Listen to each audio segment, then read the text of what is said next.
Hey, Ferrall, back at Hurley's. You know what? I got to tell you, I just came back from Los Angeles at an amazing event, the Tony Hawk Foundation Stand Up for Skate Parks. We're building a new skate park in Poly, Long Beach. Poly's a rough neighborhood. Gangs, drugs, murder, rape, stabbings, robberies, assault. It's crazy. These kids have no hope.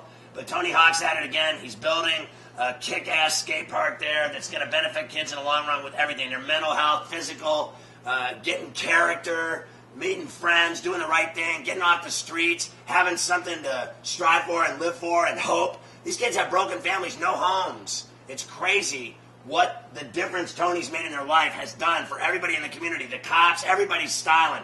It's the neatest thing I've ever been involved with. Check out SantaForSkateParks.org. I'm so glad that I could take part in this event. It was an honor and a privilege, and it moved me, and I'm not easily moved. Oh, God.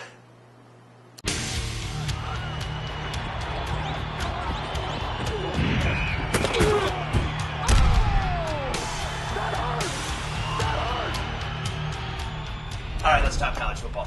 Here's the skitty. I hit 9 of my top 10 plays in college football on Saturday. Who loves you? 9 of the top 10. That is called Cheddar City. I'm making everybody money. I'll get to the pros later. I mean, I was even more evil. All the people that said, Ferrall, your pro football picks have sucked the last couple weeks. Screw you, okay? Screw you. Because who's laughing now, Romeo, when I drop that kind of action on you?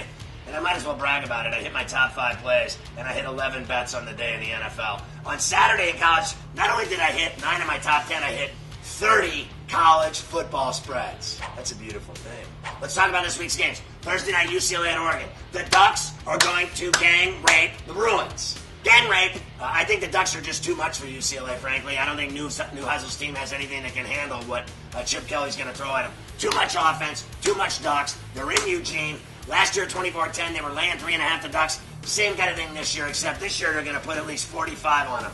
Wisconsin and Iowa. Everybody knows what Wisconsin did to Ohio State, and I hit that game for you, getting 6 in Madtown. But let me tell you what, they're going to Iowa City.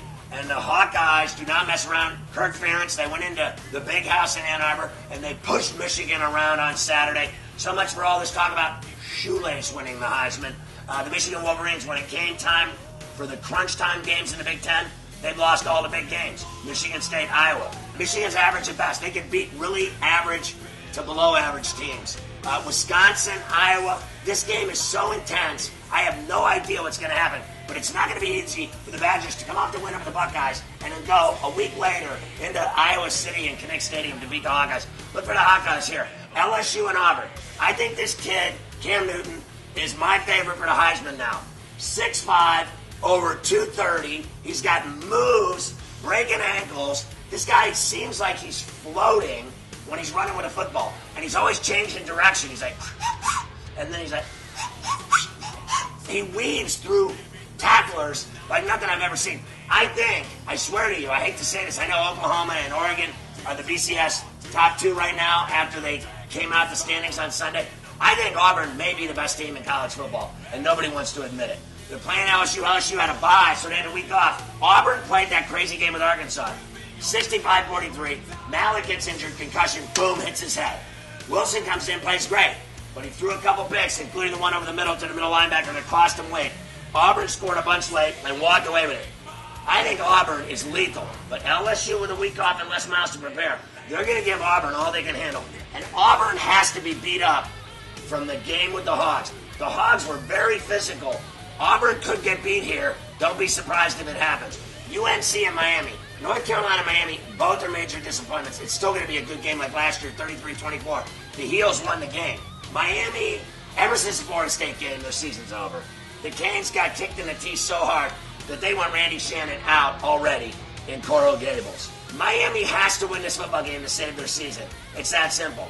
And they lost to North Carolina last year. Butch Davis loves beating Miami because he used to coach there.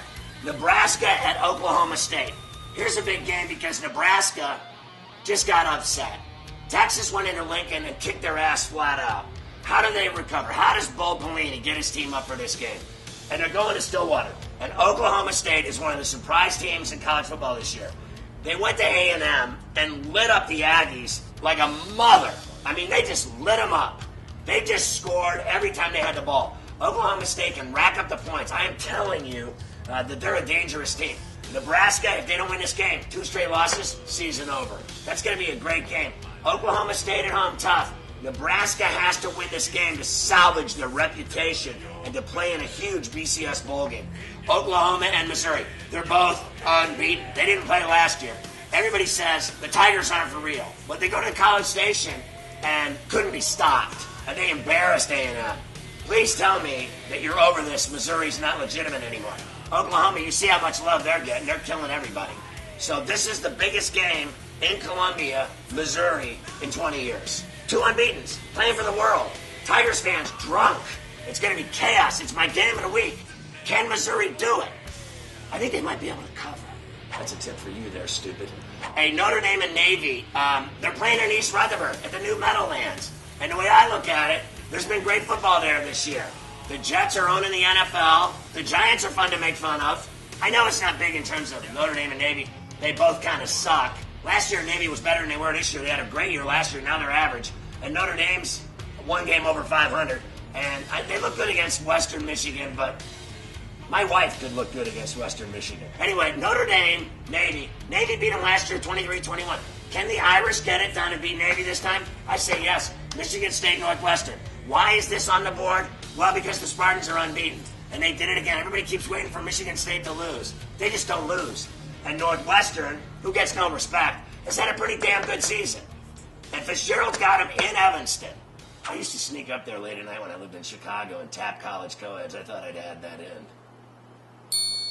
I gotta get back on track. Michigan State is just better than Northwestern. But Northwestern, if they get enough points, this could get interesting. I say this game gets hairy and comes down to less than a field goal. It's gonna be a great game. You know where to get my college picks. ScottBeatsTheMan.com. I set the standard in making people money, honey. That's a beautiful thing. I'll see you next time from Hurley's in the Theater District in Times Square, where they think we're overrated and we think they're soft.